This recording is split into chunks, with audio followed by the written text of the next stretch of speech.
माँ दुमावती की अद्भुत कथा।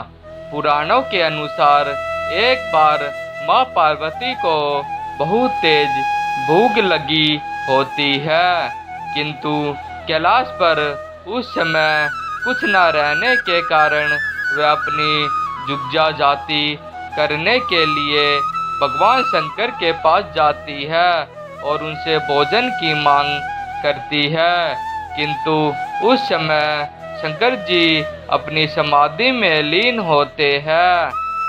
माँ पार्वती के बार बार निवेदन के बाद भी शंकर जी ध्यान से नहीं उठते और वह ध्यान मुद्रा में मगन रहते हैं। माँ पार्वती की भूख और तेज हो जाती है और वह भूख से व्याकुल हो उठती है, परंतु जब माँ पार्वती को खाने की कोई चीज नहीं मिलती है तब वह श्वास खींचकर शिवजी को ही निगल जाती है।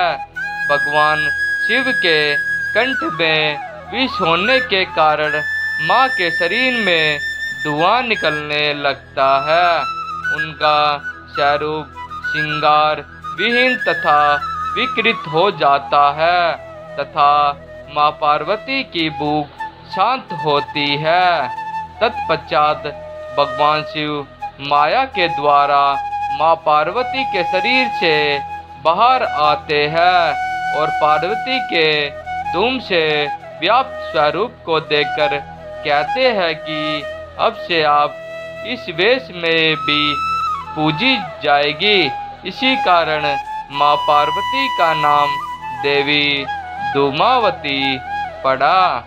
एक अन्य कथा के अनुसार जब सती ने पिता के यज्ञ में अपनी स्वेच्छा से स्वयं को जलाकर भस्म कर दिया तो उनके जलते हुए शरीर से जो धुआं निकला उससे दुमावती का जन्म हुआ, इसलिए वह हमेशा उदास रहती है।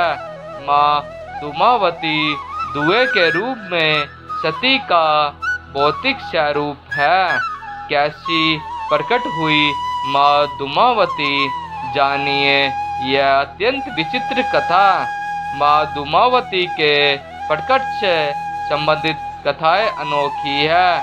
पहली कहानी तो यह है कि जब सती ने पिता के यज्ञ में स्वेच्छा से स्वयं को जलाकर भस्म कर दिया तो उनके जलते हुए शरीर से जो धुआं निकला उससे दुमावती का जन्म हुआ, इसलिए वह हमेशा उदास रहती है। यानी दुमावती धुएं के रूप में सती का भौतिक स्वरूप है। सती का जो कुछ बचा रहा उदास धुआ। दूसरी कहानी यह है कि एक बार सती शिव के साथ हिमालय में विचरण कर रही थी, तभी उन जोरों की भूख लगी।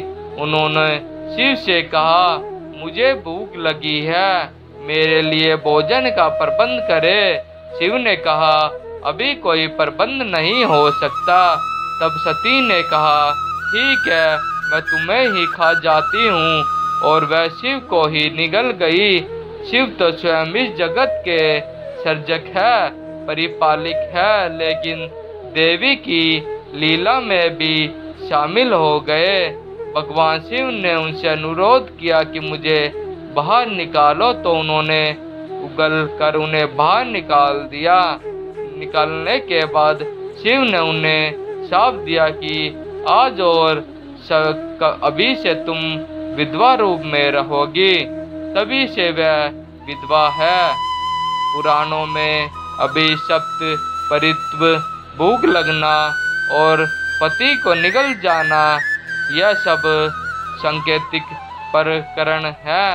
यह इंसान की मनोकामनाओं का प्रतीक है जो कभी खत्म नहीं होती और इसलिए वह हमेशा असंतुष्ट रहती है। माँ दुमावती उन मनोकामनाओं को खा जाने यानी नष्ट करने की ओर इशारा करती है। इन महाविद्या का अस्थायी आह्वान नहीं होता, अर्थात इन्हें लंबे समय तक घर में स्थापित या विराजमान होने की कामना नहीं करनी चाहिए, क्योंकि यह दुख, क्लेश और दंडिका की देवी है। जब शुरू करने से पहले आह्वान करें और खत्म होने पर विसर्जन करें। मैं आशा करता हूँ कि हमारे द्वारा दी गई जानकारी आप सभी को बहुत पसंद आई होगी। हमारे इस पोस्ट को अपने फेसबुक, व्हाट्सएप, इंस्टाग्राम पर ज़रूर शेयर करें।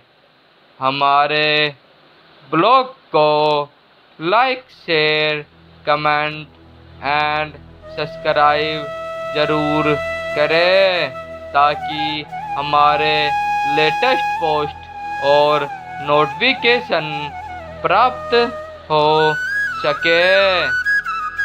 धन्यवाद।